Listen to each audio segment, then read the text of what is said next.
Em nome do Pai, do Filho e do Espírito Santo. Amém. Inspirai, ó Senhor, as nossas ações e ajudai-nos a realizá-las, para que em vós comece e para vós termine tudo aquilo que fizermos, por Cristo, Senhor nosso. Amém. Santa Maria, Mãe de Deus, rogai por nós. Em nome do Pai, do Filho e do Espírito Santo. Amém. Muito bem, alegria estarmos juntos hoje no dia de São João da Cruz, o dia em que ele nasceu para o céu. O dia em que São João da Cruz, que já estava doente, na hora da sua morte, ele deu todos os sinais de que Deus já havia previsto o momento da sua morte. Ele estava doente já há muitos dias e ele sempre preocupado em perguntar as datas. Que dia é hoje? Que dia é hoje? Quando ele finalmente chegou no dia 13 de dezembro, ele começou a perguntar as horas. E então, depois da meia-noite, quando ele ouviu o sino que tocava, ele perguntou: que sino é esse? O frade respondeu: é o sino de matinas. Então ele disse: irei cantar matinas no céu. E assim morreu o grande São João da Cruz nas primeiras horas do dia 14 de dezembro. Quem foi este grande santo, reformador do Carmelo, doutor da Igreja, grande doutor místico? É o que nós gostaríamos de apresentar com muita simplicidade no programa de hoje, não é? E já apresentando a vocês também esse novo cenário que vocês estão vendo aí. Nós anunciamos durante algum tempo: olha, nós estamos trabalhando no cenário, mas aí vocês agora já estão vendo, não é, o nosso cenário, né, do nosso site, já refeito, pronto para ser apresentado a vocês e queremos apresentar cada vez mais, né? Vocês estão vendo só uma pequena parte do cenário que foi montado, né? Então, nesta casa nova, inauguramos com o grande São João da Cruz. Nós temos aqui do lado a relíquia, né, de São João da Cruz, que está aí nos abençoando durante esse programa. Para começar a conversa, então, quero apresentar uma bibliografia muito básica para aqueles que querem conhecer São João da Cruz. Vejam só, para início de conversa, né, este livro escrito pelo Carmelo da Imaculada Conceição de Maria e de Santa Teresinha de Cotia, São Paulo.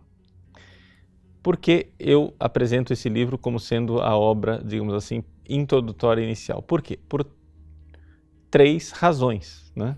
As 3 razões é que as 3 coisas que nos interessam estão aqui. Aqui tem uma pequena biografia de São João da Cruz. Aqui tem também uma síntese da sua doutrina, do seu ensinamento. E aqui também tem uma pequeníssima antologia de textos principais fundamentais. Então, está aqui tudo resumido num pequeno livro. Se você não tem muito dinheiro para investir, esse livro aqui das Paulinas, né, escrito pelas irmãs do Carmelo de Cotia, São Paulo. Bom, mas se você quer expandir as coisas, então a gente pode apresentar também outros livros. Primeira coisa, a vida de São João da Cruz. Com relação à vida de São João da Cruz, nós temos essa obra também traduzida pelo Carmelo de Cotia, de Pedro Paulo de Bernardino, São João da Cruz, doutor do tudo e nada. É uma biografia, aqui você encontrar a vida dele, né, explicada, apresentada, evidente com um certo limite daquilo que é o tamanho da obra, né? Mas é uma introdução boa, né? E bastante confiável.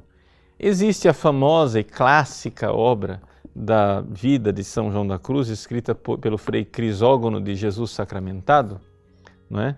Que foi reeditada pela Cultor do Livro, né? Que também está à disposição. É uma obra que tem os seus limites historiográficos, ou seja, ela é clássica, importante, boa, né? Edificante, embora alguns detalhezinhos históricos podem ser aperfeiçoados. Mas se vocês quiserem mesmo, para saber mesmo a vida de São João da Cruz, né, aí é um livro que eu não tenho aqui comigo, não é? Mas valeria a pena ter na biblioteca, não é?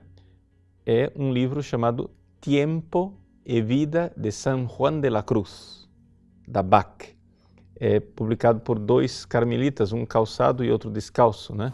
É o Frei Efrem de la Madre de Dios, e o outro tem um nome impronunciável porque é um belga de nome alemão, e aqui eu não vou me lembrar de cor, mas é muito fácil de encontrar lá na Bach, né?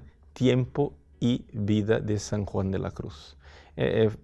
São os mesmos autores que escreveram aquela vida famosa de Santa Teresa d'Ávila, que eu apresentei também no início do nosso curso do Caminho de Perfeição, né? Isso com relação à vida de São João da Cruz. Com relação à doutrina de São João da Cruz, vocês podem pegar aí, o campo é bastante vasto, mas tem esse resumo do itinerário espiritual de São João da Cruz, místico e doutor da Igreja, também de Pedro Paulo de Bernardino, também traduzido pelo Carmelo de Cotia, publicado pela Paulus, né? Que está aí realmente uma boa explicação da doutrina de São João da Cruz. Existe também um famoso livro do Padre Penido, né? Que explica a doutrina de São João da Cruz, etc. Vocês encontram em PDF também na internet, por aí. E é também bastante interessante. E é evidente, os textos de São João da Cruz, se você quer adquirir, pode adquiri-los todos, né? Em português, né, que está aqui, publicado pela Vozes, e o original espanhol, publicado pela Bach, San Juan de la Cruz, obras completas, né? Edição crítica preparada por Lucinio Ruano de la Iglesia. Está aqui, né? Para aqueles, a Bach número 15, que eles quiserem realmente conhecer o texto, né, sanjuanista nos seus detalhes. Bom, então vamos lá. Quem foi São João da Cruz? O nosso tempo aqui é bastante breve, como eu disse, é simplesmente uma introdução despretensiosa diante da grande riqueza que é aquilo que São João da Cruz nos apresenta. Quem é esta pessoa riquíssima que é São João da Cruz? São João da Cruz foi um espanhol, não é? Que, junto com Santa Teresa d'Ávila, iniciou a reforma do Carmelo. Santa Teresa d'Ávila já tinha iniciado a reforma do Carmelo feminino, tinha as permissões para fazer a reforma do Carmelo masculino, mas não encontrava ninguém que pudesse fazer a reforma, que aceitasse o seu convite. Ela encontrou então um frei recém-ordenado, não tinha nem um ano de padre, né?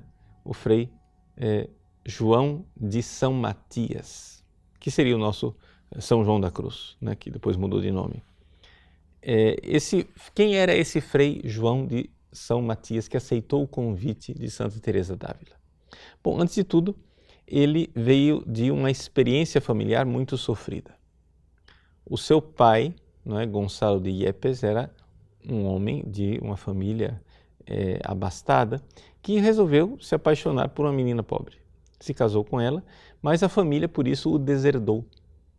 E ele então passou grande dificuldade, né, teve que trabalhar para sustentar os seus filhos e então aconteceu a grande desgraça. Ele morreu. Morreu e deixou a viúva com 3 filhos, né? Francisco, Luís e João.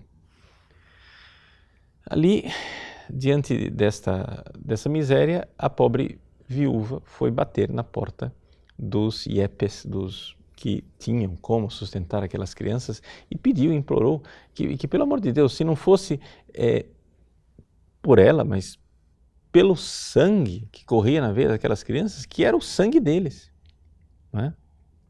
Que acolhessem. E, no entanto, o sofrimento foi enorme, ela não foi acolhida, os meninos começaram, né, a sofrer, a tal ponto sofreram de fome, que o do meio, o Luís, morreu de inanição, não é? E então, ali ela teve que então colocar seus filhos em instituições, etc. O pequeno João, que era o mais novo, o caçula, foi então colocado numa escola para aprender uma profissão, né, para aprender o que fazer. O problema é que ele não conseguia fazer praticamente nada, não se adaptou como alfaiate, não se adaptou como marceneiro, não se adaptou como pintor, não se adaptou como nada, se adaptou como sacristão. E menino de extrema piedade, então se tornou sacristão e como sacristão ali ele cuidava das coisas de Deus com uma grande piedade. Logo se viu a sua vocação sacerdotal, foi oferecida a ele a possibilidade de ser padre diocesano com uma renda boa, onde ele poderia ajudar a sua família. Ele não queria, ele queria o radicalismo evangélico, ele queria uma vida de pobreza, entrou no Carmelo, né, para ser padre. Estudou na Universidade de Salamanca, das principais universidades da Europa, né, daquela época, e famosíssima Universidade de Salamanca. Estudou bastante, estudou bem, tornou-se padre e uma vez ordenado, ele não estava contente com a vida do Carmelo. Por quê? Porque a vida do Carmelo Calçado era uma vida marcada por uma certa, digamos assim, mundanidade, vamos dizer bem claro. Ou seja, não havia toda aquela vontade de negar-se, né, a si mesmo, de entregar-se a Deus na mística. Então ele pensava em ser cartucho, em se tornar cartucho. E estava decidido que ia ser cartucho até que ele encontra Teresa d'Ávila, né? Vejam, Teresa d'Ávila era muito mais velha do que João da Cruz. João da Cruz era um padre recém-ordenado, Teresa já estava desenvolvendo toda a realidade da reforma do Carmelo, já era uma mulher madura, já tinha alcançado um grau altíssimo, né, de santidade, já estava na 7ª morada, e encontrou esse padre onde ela viu ali um homem todo divino, um homem todo voltado para as coisas de Deus, e ela então fez a ele o convite. Você não precisa ser cartucho, você pode me ajudar a fazer a reforma do Carmelo. E então ele aceitou.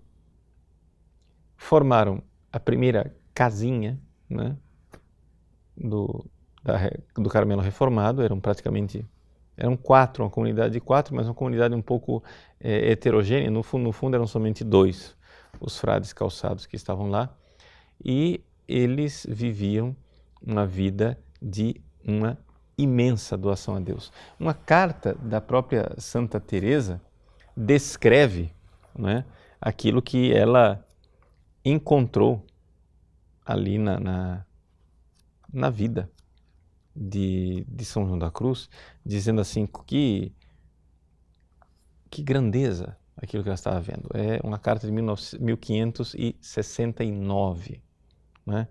Ela diz assim: ao entrar na igreja fiquei espantada ao ver o espírito que o Senhor ali pusera. Havia tantas cruzes, tantas caveiras, né? Então ela descreve a pobreza da igreja. Havia 2 postigos, que eram quase duas reentrâncias ali, que eram quase 2 pequenos túmulos, né? Onde eles entravam, deviam ficar deitados ou sentados, ali faziam suas meditações e ficavam ali durante um certo tempo. Quando de lá saíam com o hábito cheio de neve, porque era tão frio o negócio e tão precária a situação do prédio, que eles nem notavam toda a neve, tão absorvidos pelas coisas de Deus, pelas entregas de Deus.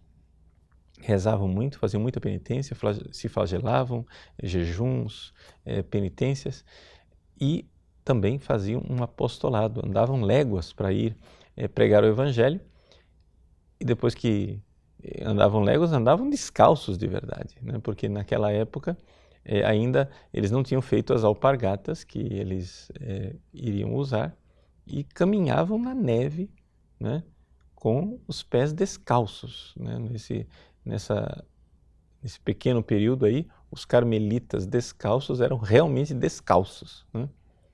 E eles então viviam essa grande doação, entrega mesmo a Deus, não é? São João da Cruz foi convidado por Santa Teresa, não é, para ser confessor no Carmelo da Encarnação, na época em que ela se tornou priora do Carmelo, e depois começaram as confusões. Por quê? Porque é evidente que começou toda a resistência dos calçados à reforma. Um belo dia, São João da Cruz foi aprisionado e levado para o cárcere em Toledo. E ali ele viveu 9 meses encarcerado. Durante esses 9 meses, o grande João da Cruz, que é o místico do nada e do tudo, viveu ali o seu nada, a sua grande purificação espiritual, um grande momento de intimidade com Deus. Ele, quando entrou, né, na prisão de Toledo, ele já era quase, já era muito magro, né, um homem de muita penitência. Quando ele saiu 9 meses depois, era somente pele e osso, só tinha osso mesmo, devido aos maus tratos que ele viveu nessa prisão, aprisionado pelos carmelitas calçados, né, onde ele vivia a pão e água, era 3 vezes por semana castigado, flagelado pelos irmãos, e mesmo assim, durante todo este tempo de sofrimento, de penitência, em que ele passou um calor enorme durante o verão, um frio enorme durante o inverno, num cubículo pequenino, cuja única comunicação com o mundo exterior era uma seteira de cerca de 3 dedos, né, uma fresta assim, perto do teto. Ali entrava ar e luz, e essa era a comunicação dele com o mundo, né? Durante estes 9 meses, São João da Cruz compôs as suas magníficas poesias, que depois ele irá comentar nas suas obras. Ou seja, as obras, as 4 grandes obras de São João da Cruz, né? A subida do Monte Carmelo, a noite escura, né? A chama viva de amor, misericórdia, e o cântico espiritual, perdão. O cântico espiritual e a chama viva de amor, essas 4 obras fantásticas, se tornaram ali, foram construídas, digamos, nesse tempo de prisão. Porque ali ele fez as poesias, que depois ele irá comentar. Claro que ele não escreveu as obras, mas ele compôs as poesias. E essas poesias de São João da Cruz são poesias tão extraordinárias que ele é considerado um dos grandíssimos autores, não é, da poesia da língua espanhola. Então, São João da Cruz, então, tinha este dom, não é? Divino, nesse momento assim, de maior penúria, de maior nada, não é? De ali se encontrar com o tudo, que é Deus, não é? E essa é a sua grande obra mística, não é? Foi vivida ali. Ele depois, segundo a tradição, por uma aparição de Nossa Senhora, perto do dia da Assunção de Nossa Senhora em agosto, ele então teve a inspiração de fugir. E aí conseguiu, com a ajuda de um carcereiro, fugir, fazendo uma corda com lençóis, e então foi acolhido pelas carmelitas descalças, e a própria Santa Madre Teresa, escrevendo ao rei, né, Filipe II, disse que é tal a situação e o estado deste frade que eu temo, né, pela sua vida. Ou seja, São João da Cruz saiu realmente daquele cárcere, saiu praticamente quase que morto, né? Bom, ele desempenhou então a função importante de mestre noviços, foi superior em algumas casas, mostrando sempre uma afabilidade, uma misericórdia, uma condescendência. Ele era severo com os seus súditos, castigava, mas depois ele ficava triste porque nenhum dos outros co-irmãos, confrades, tinha vindo pedir misericórdia a ele, né? Ou seja, eu castiguei sim, mas vocês que são irmãos deveriam ter vindo pedir misericórdia para mim, por que vocês não vieram? Né? E assim, ele, por exemplo, para que os frades não fossem repreendidos, ele passava nos corredores, às vezes, fazendo barulho com o terço, para que eles notassem que estavam lá conversando no horário do silêncio, notassem que o superior estava chegando e realmente se recolhessem para suas celas para fazer silêncio que deveriam. E assim, esse homem afável, bondoso, um homem muito sério, estatura mediana, né, pele escura, um pouco moreno, né? No entanto, de uma seriedade e de uma serenidade interior muito grande. Sabia, né, contar algumas anedotas, alguns casos para distrair as pessoas durante as suas falas, as suas pregações. Sabia ser um homem plenamente humano, equilibrado, tranquilo. Pois bem, acontece que com a morte da Santa Madre Teresa, o próprio Carmelo, descalço, começou a ter conflitos internos. Os conflitos internos se deviam um pouco a como gerir a reforma depois da morte da Santa Madre, a influência do padre Graciano e Companhia Limitada. Pois bem, o fato é que São João da Cruz, ali, começou a enfrentar um pouco uma certa dificuldade dentro da própria reforma dos descalços. E é interessante ver que na própria biografia dele se vê que ele pediu, né? Ele pediu a Deus para ser desprezado, para ser considerado nada, para ser considerado, ser caluniado e poder dar a Jesus a oferta desse seu sacrifício. E, de fato, ele foi mandado para um convento muito distante. Depois, quando a sua doença não permitiu mais que ele ficasse nesse convento, ele escolheu um outro convento, onde o superior do convento era um dos seus adversários, ou seja, ele escolheu o convento onde tinha um dos seus adversários como superior, para que ele fosse mais desprezado ainda, né?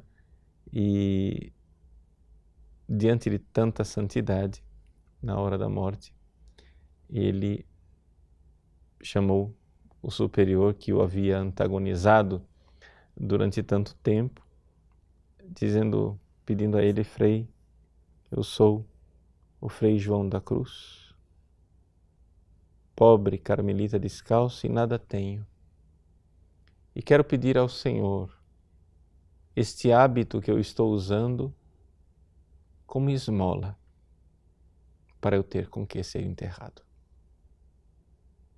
para eu ter a roupa com a qual eu possa ser enterrado. O hábito como esmola. Diante daquela santidade de vida, o próprio superior que o havia antagonizado durante tanto tempo finalmente cedeu e então São João da Cruz morreu como o grande santo que foi, né? Sendo ali acolhido por aquela comunidade que rezava a oração dos agonizantes, etc. Enquanto eles rezavam a oração dos agonizantes, ele que já sabia que iria morrer, pediu por favor que parassem com aquelas orações e que lessem para ele, o Cântico dos Cânticos, o grande poema de amor de Deus, grande poema do amor de Deus, pela humanidade, pelo seu povo, pela alma, né, dos salvos. E essa é a alma de São João da Cruz, poderíamos assim dizer, né? Mas esse nosso pequeno programa de introdução a São João da Cruz não seria completo, né, se a gente não apresentasse alguma coisa daquilo que é a doutrina espiritual do próprio São João da Cruz. Então, nós poderíamos dizer assim, resumir a doutrina espiritual de São João da Cruz num princípio básico.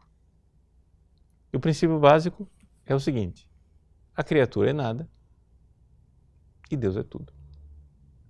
Deixa eu dizer, que maluquice é essa? Bom, o que acontece é o seguinte, veja, se você for olhar filosoficamente para essa realidade, você vai ver que ele tem toda a razão do mundo. Ou seja, Deus, ele transmitiu a nós, criaturas, o ser. Mas o ser que nós temos é um ser de participação, de tal forma que, veja só, Deus, ser infinito, quando criou o mundo, não houve um acréscimo no ser. Não é que de repente havia menos ser, aí ele vai e cria o mundo e aumentou o ser. Não. Deus é o ser infinito, é o tudo. E ele concedeu à criatura a participação no seu ser. Mas não aumentou a quantidade de ser. Não é? Ou seja, de tal forma que nós podemos dizer, sim, até com um certo realismo filosófico, que nós somos um nada. Ou seja, Deus nos sustenta no ser a todo momento, de tal forma que se Ele nos tirar esse sustento, nós caímos no nada. Então, não existe essa autonomia que as pessoas acham que existe, assim, que Deus nos criou e pronto, como se Ele tivesse dado um peteleco no universo lá com o Big Bang e agora o universo vive independente de Deus. Não existe isso. Deus nos ama, nos pensa, nos deseja a todo momento. Ele nos sustenta no ser. Cada pequeno átomo de matéria, cada alma, cada pessoa é sustentada por Deus, de tal forma que a criação de Deus ela acontece agora, nesse momento. Ou seja, Deus está me amando e pensando em mim nesse momento. Então, o que acontece? Nós precisamos nos unir com Deus. Mas para nos unirmos com Deus, como é que um ser tão dessemelhante, tão diferente de Deus como nós somos, vamos nos unir com Deus? Bom, só existe uma possibilidade, diz São João da Cruz. Nós precisamos nos esvaziar, ou seja, assumir o nosso nada, para que Deus nos preencha com o seu tudo. Essa é a união, essa é a única possibilidade. Ou seja, só haverá união quando nós estivermos vazios, nos esvaziarmos com total desapego, não é? E Deus então nos preencha com o seu tudo, nos preencha com o seu ser. Esse é o caminho de Deus. Essa é a forma, né? Como fazer isso na prática? Depois a gente tem que ler as obras de São João da Cruz. Mas praticamente então, digamos assim, que a obra de São João da Cruz ela é resumida em duas partes, uma parte negativa e uma parte positiva. Ou seja, a parte negativa é a parte do esvaziamento e a parte positiva é a parte em que Deus nos preenche e nos une a Ele, ou seja, a nossa participação na divindade. Para a gente entender isso, né, a gente tem que primeiro entender o seguinte: este esvaziamento, que parece uma coisa bastante negativa em São João da Cruz, esse esvaziamento ele não é, de forma alguma, um niilismo do tipo budista, né, em que você tem que chegar a uma espécie de nirvana, uma espécie de nada. Né? Na realidade, é um esvaziamento por causa da nossa pequenez e por causa do nosso pecado. Nós precisamos nos purificar. Existe algo de muito ativo nesse esvaziamento e não é nenhuma espécie de quietismo, poderíamos dizer assim, muito pelo contrário. E a segunda parte, né, em que nós somos participantes da natureza divina, também não deve ser confundida com alguma espécie de panteísmo, né, em que nós nos tornamos deuses por natureza. Nada disso, é uma participação da natureza divina. Vou ler um texto de São João da Cruz, onde isso pode ser, digamos assim, visto com mais clareza. Porém, antes disso, eu queria explicar um pouco a arquitetura, né, das suas 4 grandes obras. As 4 grandes obras de São João da Cruz são 2 obras negativas, onde o nada que nós somos se esvazia, não é? Para dar espaço a Deus, e 2 obras positivas, onde nós então vamos nos configurando a Deus. Não é? É claro que elas são duas faces de uma só moeda. Não é? A primeira obra é a subida do Monte Carmelo, que é, digamos assim, a obra mais compendiosa, poderíamos dizer. Nessa edição aqui da Vozes, ela tem 435 páginas. Não é? Essa primeira parte é a chamada purificação ativa, basicamente. Não é? Ou seja, em que nós temos que nos esvaziar por nossos esforços, então, até que finalmente se encontra a questão da noite escura, né? Que é a segunda obra. A noite escura, são duas noites escuras, como vocês sabem. Uma é a chamada noite escura dos sentidos, que marca a chamada segunda conversão, e a noite escura, né, do espírito, que é a terceira conversão, em que a pessoa se aproxima da perfeição. E as obras mais positivas, né, que é o cântico espiritual, né, e a chama viva de amor, em que aqui tudo aquilo que havia de negativo, digamos assim, de purificação, que parecia uma coisa assim muito exagerada por parte de São João da Cruz, adquire o seu sentido, ou seja, se vê claramente qual é o seu sentido, ou seja, esta mística, essas páginas belíssimas. Se você fica somente com a subida do Monte Carmelo e a noite escura, você vai ter uma imagem de São João da Cruz muito negativa. Uma imagem de São João da Cruz quase de um nihilista, um negócio assim muito... é uma ênfase muito grande no nada, nada, nada, nada, nada, nada, nada, nada. Mas essa é só a primeira parte, né? Essa é a base, digamos assim, da subida do Monte Carmelo. Quando a gente encontra a segunda parte, que é a parte em que há a divinização, a configuração da alma, não é? A Cristo e a Trindade, ali nós vemos o matrimônio espiritual, coisa muito mais, digamos assim, colorida, muito mais luminosa, né? Muito mais bonita. Para a gente entender todo esse processo, que é o processo do nada, do esvaziamento, para depois a união, o preenchimento, o matrimônio, como você queira chamar, existe um texto de São João da Cruz, que está na Noite Escura, não é? No livro 2, capítulo 10, número 1, em que ele faz uma comparação extraordinária com a madeira e o fogo.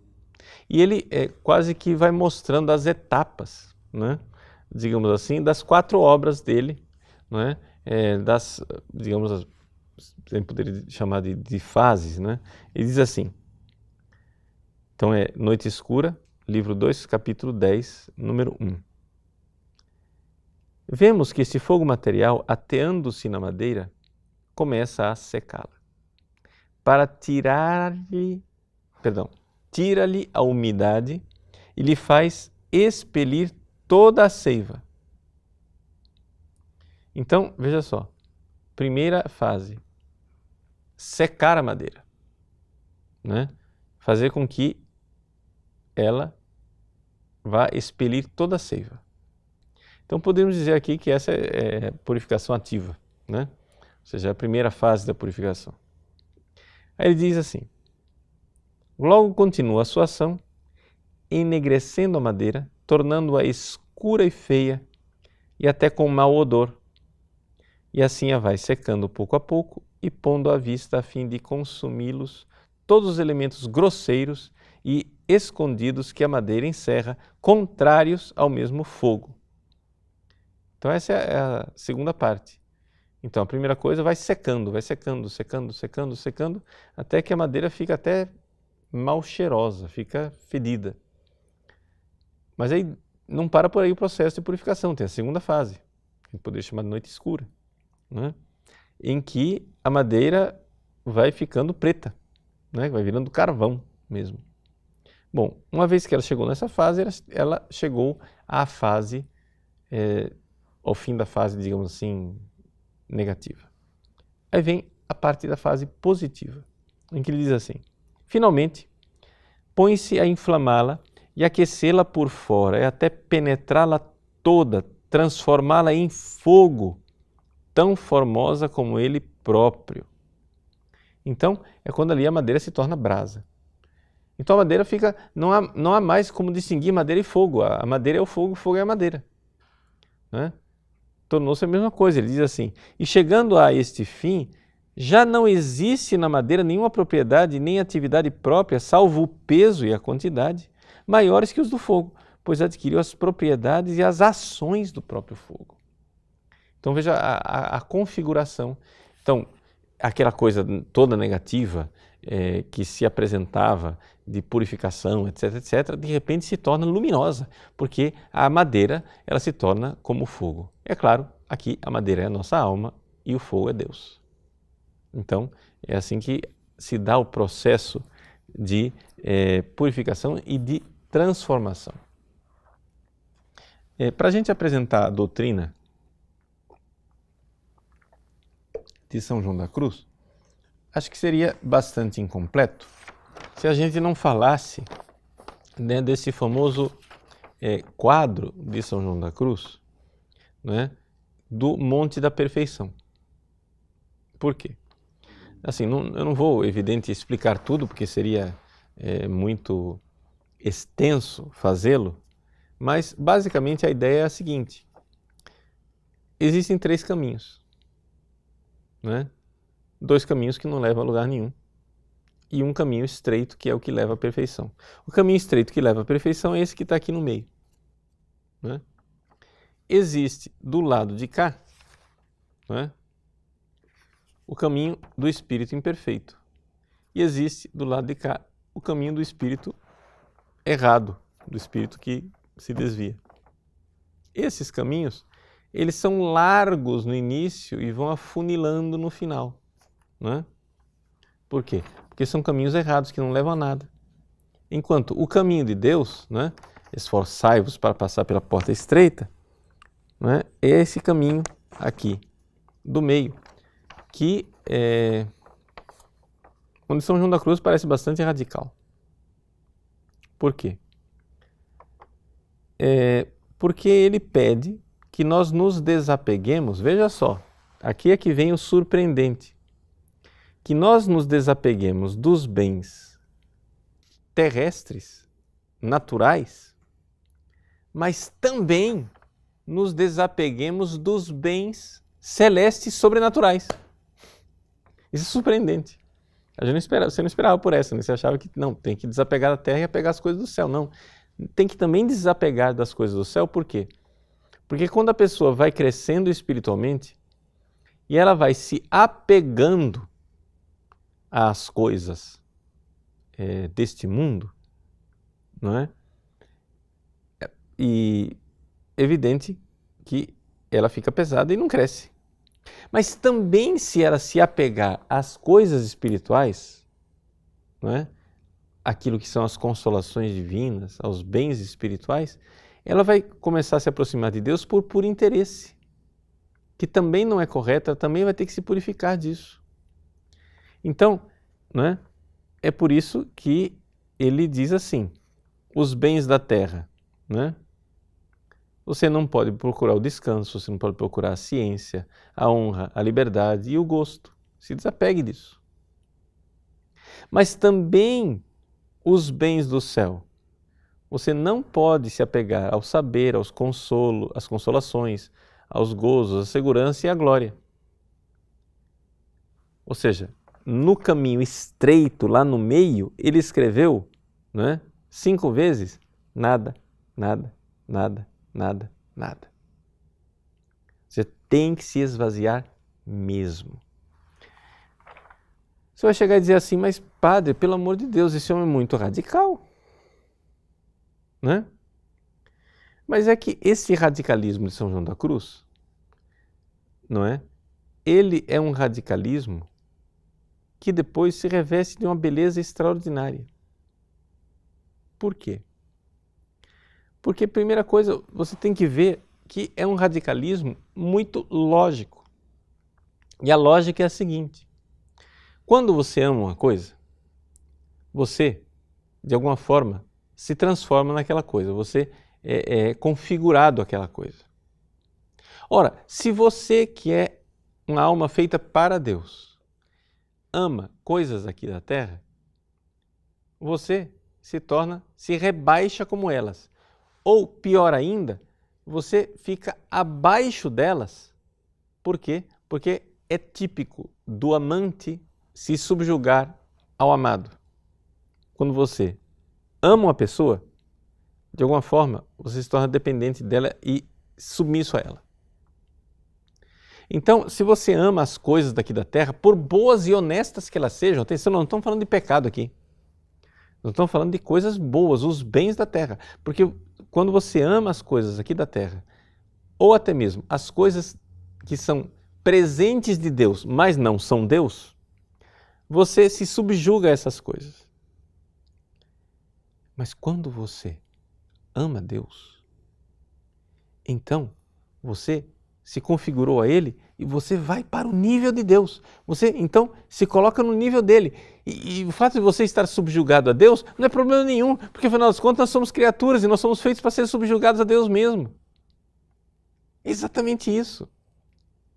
Então, quando você ama Deus, você é configurado a Ele e você se eleva. Não é aquela... a forma mais bela de expressar esta doutrina de São João da Cruz é aquela comparação do Divo Barsotti, né? Do Dom Divo Barsotti que diz assim, olha, você imagina um príncipe. O príncipe vai disfarçado de mendigo a uma favela.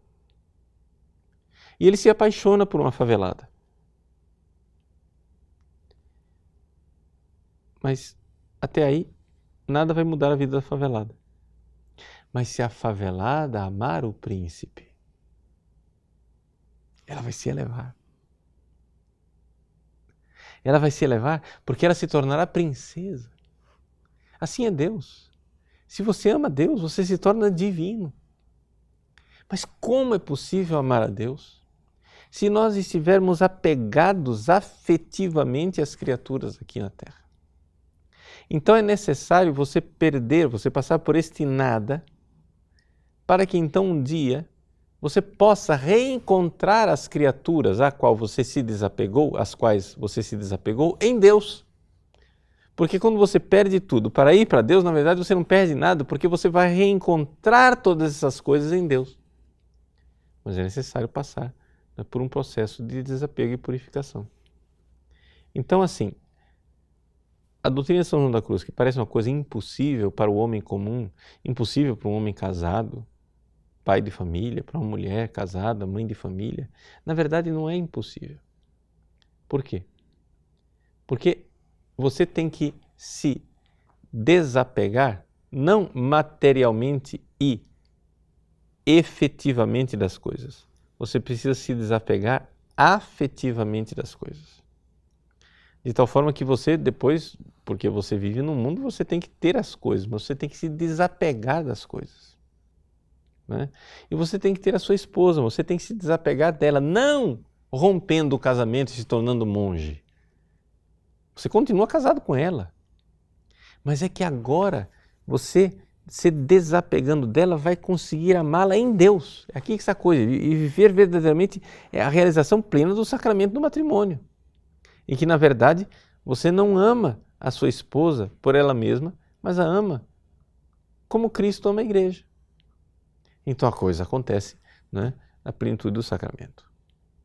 Então, aquilo que São João da Cruz é tão radical, na verdade é radical mesmo, mas é um radicalismo que permite o amor verdadeiro. As pessoas não se dão conta de que do jeito que nós estamos, egoístas como nós somos, vaidosos como nós somos, soberbos como nós somos, nós não damos conta de amar. Ou seja, é um negócio quase desesperador. Você primeiro começa lutando com a vaidade. Aí depois, quando a vaidade já não te preenche mais, que você está lutando com a vaidade, aí você nota uma soberba enorme em você. E aí depois você vai combatendo essa soberba, mas chega um ponto que ou Deus entra num processo de purificação passivo, ou seja, em que Deus é ativo e você é passivo, para te livrar dessa miséria, ou você realmente não consegue ser este nada, né? Essa criatura totalmente pequenina e submissa, sem soberba nenhuma, esse esvaziamento total, essa kenosis total, para poder se preencher de Deus. Então Deus tem que entrar nesse processo. Agora, muita atenção, este processo de esvaziamento, ou seja, esta noite escura, principalmente a primeira, noite escura dos sentidos, ela é muito mais sentida, digamos assim, no campo da oração e da espiritualidade entre as pessoas de vida contemplativa. A noite escura dos sentidos, para quem está na vida ativa, como nós, ela se dá de outra forma. Ou para um monge ou uma monja que tiveram uma vida ativa fora antes e depois se tornaram contemplativas, né? Se dá de outra forma, porque a pessoa, no sofrimento do apostolado, ela se purificou já muito. Se ela tinha um apostolado correto, né? E nos fracassos, nas perseguições, ela vai se purificando. Então, assim, Deus escolhe caminhos para cada um, os caminhos das purificações, esses caminhos de esvaziamento do nosso nada, para que nós possamos verdadeiramente nos preencher com Deus. Mas é importante lembrar isso, lembrar que não acontece, não se dá um verdadeiro processo de amor a Deus se não houver um radical desapego, né, da criatura. Nós poderíamos dizer que tudo isso que São João da Cruz nos ensina pode ser resumido também numa frase da pequena Teresa, né? A Teresa de Lisieux, Santa Teresinha do Menino Jesus e da Sagrada Face. Ela diz: Aimer, c'est tout donner et se donner soi-même. Teresinha era grande discípula de São João da Cruz, né? E você encontra na espiritualidade de Santa Teresinha traços muito mais claros de São João da Cruz do que até mesmo da própria Santa Madre Teresa d'Ávila. E esse tout donner, essa coisa de se doar totalmente, não é? E doar a si mesmo na realidade, toda essa parte purificativa, digamos assim, da ascensão, né, do Monte Carmelo. E uma vez que a gente chega lá em cima, aí vem todas as maravilhas de Deus. São João da Cruz, né, coloca aqui em cima os 7 dons do Espírito Santo, os frutos do Espírito, as virtudes, fé, esperança e caridade, né? Depois as próprias virtudes infusas humanas, né, da justiça, fortaleza, prudência, temperança. Ali acontece, né, a segurança, ali acontece o silêncio divino, a sabedoria divina, etc. e tal, né? Ou seja, no topo do monte está o sacro convívio com Deus, que é essa plena configuração a Deus. Certamente tem algumas pessoas especializadas em São João da Cruz que vão depois assistir esse programa e vão dizer: Padre Paulo, o senhor matou São João da Cruz porque apresentou São João da Cruz em 50 minutos. Eu não tenho dúvida de que foi isso mesmo, mas é uma forma da gente, né, pelo menos divulgar o básico daquilo que é a doutrina de São João da Cruz. Certamente um dia, quem sabe, iremos fazer um programa sobre São João da Cruz, bem mais extenso, mas eu vou ter que me aprofundar muito mais na doutrina de São João da Cruz, porque também para mim é uma coisa que eu estou estudando, crescendo, né, na doutrina dele, etc, etc. Um pouco o meu caminho espiritual pessoal foi assim: eu encontrei primeiro Santa Teresinha, depois encontrei Santa Teresa d'Ávila e agora estou encontrando São João da Cruz, né? Então assim, aí ficou a trindade carmelita, né? Provavelmente depois eu vou encontrar Elizabeth da Trindade, sei lá, Santa Teresa Benedita da Cruz, sei lá o que é que eu vou mais, né, encontrar na espiritualidade carmelita. Mas são essas coisas de Deus, que Deus vai mudando o nosso coração. Eu devo dizer para vocês que quando eu era seminarista e padre jovem, eu abominava a espiritualidade carmelita, né? Eu dizia, não, minha espiritualidade é litúrgica, beneditina, né?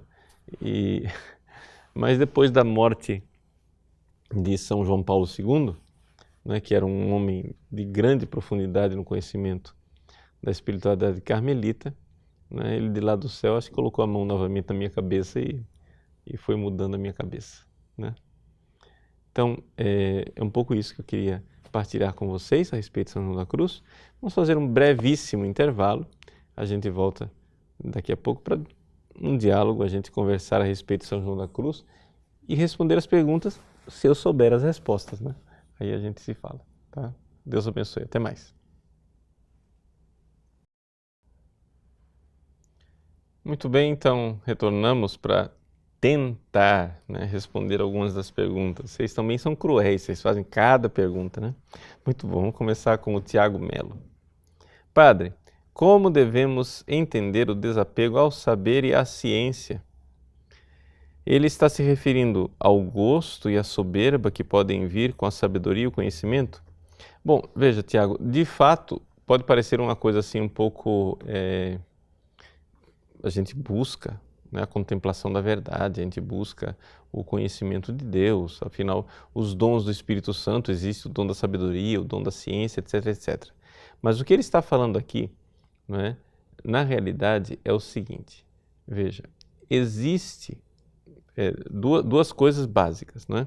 Quando ele fala de desapego da ciência, ele está falando do lado dos bens terrenos, tá?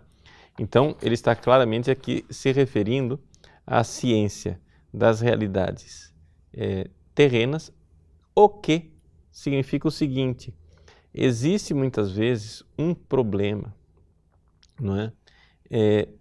De nós ficarmos apegados a um conhecimento das coisas intramundanas e esquecermos as coisas espirituais. Então, isso daqui é mais fácil de resolver.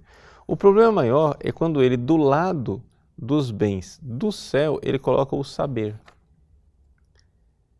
Como explicar isso? Bom, o fato é o seguinte, é que você veja que isso está bem no início da subida. Então, o que acontece é o seguinte, é que a pessoa que está começando o seu caminho espiritual, ela acha que conhece Deus.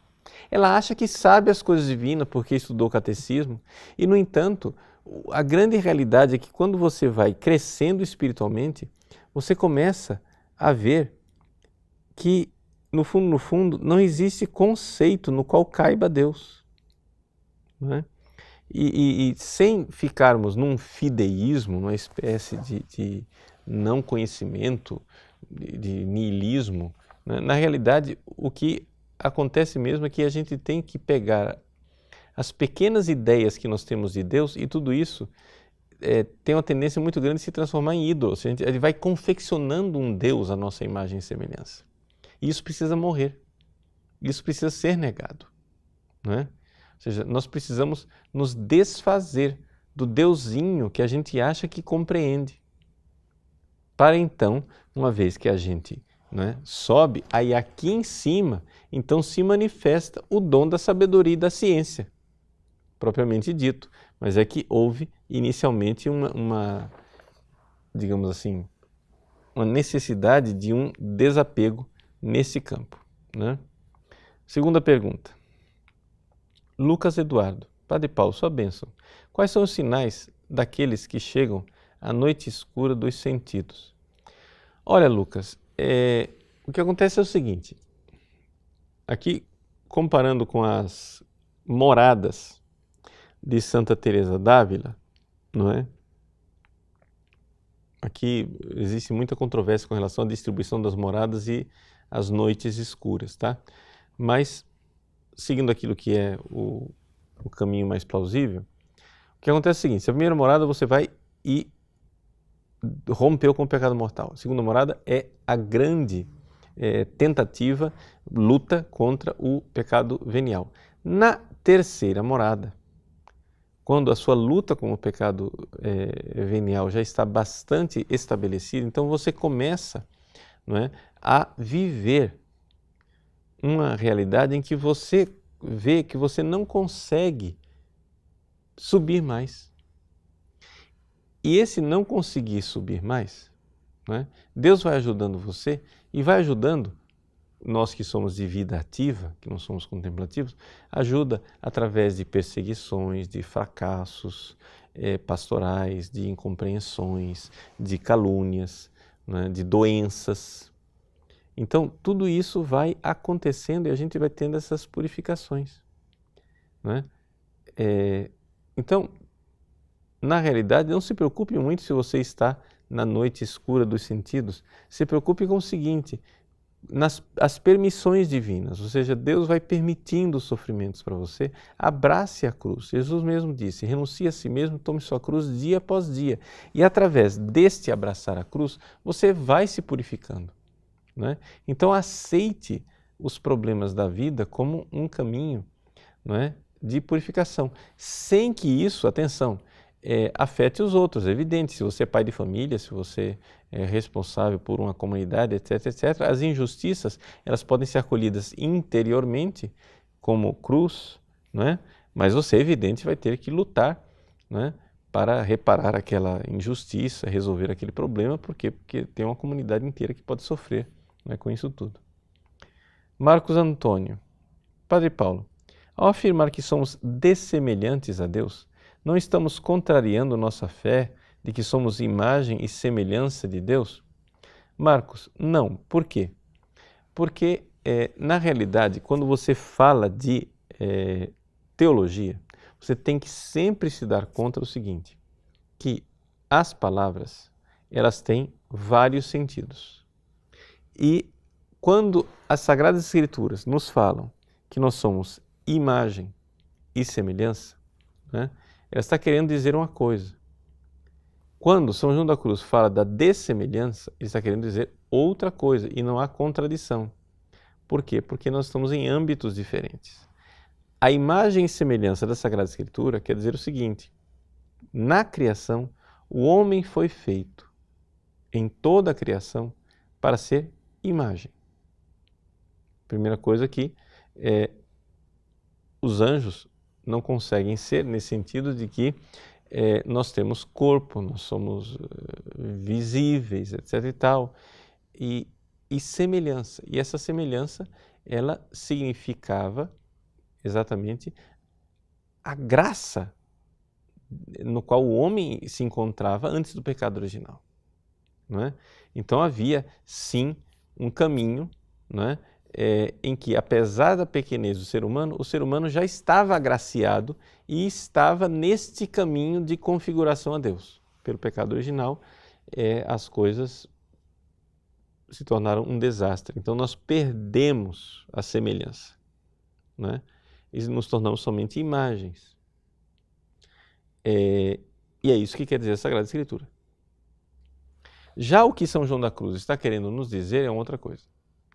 São João da Cruz está querendo nos dizer que existe entre o Criador e a criatura um abismo. Ou seja, que é exatamente o fato de que Ele é infinito, nós somos finitos.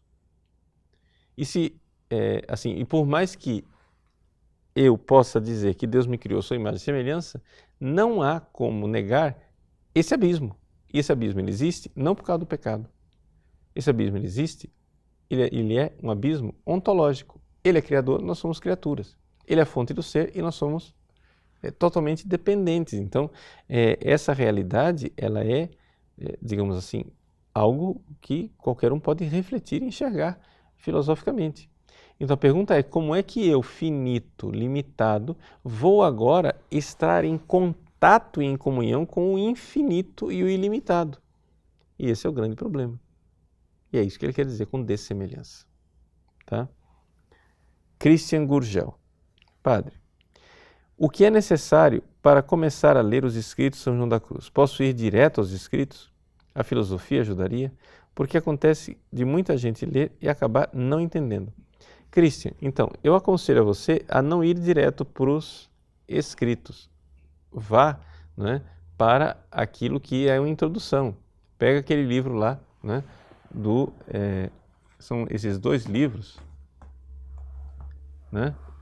como início esse livro do Carmelo de Cotia, né, São João da Cruz, um homem, um mestre, um santo, onde o livro mostra um homem é a biografia, um mestre é um resumo da doutrina e um santo é a pequena antologia, né, que é apresentada aqui. Então aqui você já tem um bom início para depois conseguir entender tudo. E depois esse itinerário espiritual, né, de São João da Cruz, místico e doutor da Igreja, de Pedro Paulo de Bernardino. São dois auxílios bastante bons. É evidente que depois você vai precisar entender um pouco de antropologia tomista, né, para compreender São João da Cruz, quando ele fala da purificação dos sentidos, purificação das potências da alma, etc, etc. Fica tudo muito confuso se você não tem nenhuma noção, né, de antropologia. Mas eu diria para começar com esses livrinhos que fica já bastante fácil. Depois, para entender os textos mesmo, quando ele fala de potências, sentidos, etc., precisaria um pouco de antropologia tomista, né? Basicamente, com isso, acho que você já tem um instrumental suficiente para entender São João da Cruz, né? Francisco Fernandes. Padre Paulo, o senhor falou que São João da Cruz disse que devemos nos desapegar dos bens celestes. Mas, padre, como fazer isso? Então, Francisco, é um negócio complicado. O como fazer isso, né? Por quê? Porque o que acontece é o seguinte, é evidente, as pessoas começam o seu caminho, não é? Se desapegando da terra e querendo o céu, não é? Mas, se você pensar bem, não é? É uma coisa quase que evidente e necessária, se você vai ser filho. Por quê? Porque inicialmente você tem aquilo que é a tendência de ser o escravo e o mercenário. O amor servil, né? E o amor um pouco mercenário. O amor servil é aquele de quem não quer o inferno, que quer fugir do castigo, etc. Mas existe o amor mercenário. O amor mercenário ele é problemático. Por quê? Porque você, na verdade, não ama Deus, você ama a recompensa que Deus lhe dá. Então, na verdade, você vê que você está ainda muito centrado em você. Você não está buscando Deus por causa de Deus, você está buscando Deus por causa daquilo que Deus irá dar a você. Então, é isso que a gente vê, por exemplo, hoje em dia, de forma ainda mais baixa, digamos assim, ainda mais medíocre, quando as pessoas procuram os dons de Deus, né? Vai todo mundo para a igreja para ver milagre, para Deus resolver os problemas, etc. Eu sei que aqui são ainda dons terrestres, né? Dados por Deus, dons dados por Deus. Mas você vê ali que existe um certo mercantilismo. A pessoa é como aqueles vendilhões do templo, está procurando Deus por um interesse. Estão lá vendendo, ganhando. Ou seja, a religião tornou-se um negócio muito lucrativo. Isso a gente enxerga claramente em pessoas que fazem isso e estão ligadas a esses bens materiais. Agora vai e transporta para os bens espirituais e você vai ver que no fundo é a mesma coisa. É um pouquinho mais sublime, mas no fundo o interesse, o egoísmo está lá, em que você, na verdade, ama Deus, né? Pela recompensa que Ele irá lhe dar. Existe uma poesia da época de Santa Teresa, né, que não é de Santa Teresa, mas é atribuída por alguns autores a ela, né, que é o "No me mueve mi Dios para amarte", né? Ele diz assim: aunque no hubiera cielo, te amara. Aunque no hubiera infierno, te temiera. Mesmo que não houvesse céu, eu te amaria. Mesmo que não houvesse inferno, eu te temeria. Ou seja, amar Deus simplesmente por Deus. Mesmo que não houvesse céu. Não é? Isso é uma coisa que é difícil de alcançar, mas não é impossível. Não é? E não é assim uma coisa de os píncaros celestes, digamos assim, dos dons. Eu digo isso com muita tranquilidade. Eu não sou nenhum místico, né? Não estou nas moradas elevadas, eu estou aqui como principiante, né? Engatinhando nas primeiras moradas, mas esses dias na missa, né? Me veio durante a oração eucarística a clara percepção, né? Digamos assim, uma luz interior em que eu disse para Jesus no meu coração: Senhor, mesmo que vós revelasseis a mim que eu estou condenado ao inferno, que eu não sou um dos eleitos, eu quero dizer, Senhor, que eu vos servirei até o fim. Vos amarei, vos honrarei e adorarei, porque sois sumamente bom e digno de ser amado. Ora, essa luz que me veio, não creio que eu seja um grande místico, que eu esteja, né, sei lá, em que moradas superiores. Eu acho que se eu alcancei isso, você também alcança, né? Então, é uma coisa assim muito... Mas é importante saber que isso está no projeto, ou seja, é preciso pedir a Deus essa graça. Ele vai dar essa graça a nós, não é? Lucas Santos. Padre Paulo, explica as noites escuras do sentido e da alma para nós. Já ouvi pessoas dizendo que estavam na noite escura do espírito e foi confirmado pelo seu confessor. Pode explicar? Olha, Lucas Santos, para uma pessoa estar na noite escura do espírito, o cara precisa ser, né, santo assim, de lascar o pepino, porque o cara precisa estar passando da quinta para a sexta morada. Ou seja, não é um santinho, não. É um santão. É que as pessoas não sabem, não é, distinguir as duas noites escuras e por isso confundem. Tem gente que não sabe nem que existem duas noites escuras, a dos sentidos e a do espírito. As pessoas acham que é uma coisa só e terminam falando assim, não é? Não quero julgar o diretor espiritual da pessoa, né? Mas, assim, também não vou dizer que a pessoa não está, porque quem sou eu? Não conheço a pessoa, mas o cara, para ser noite escura do sentido, precisa ser, né, especial, né? O cara é ninja espiritualmente, né?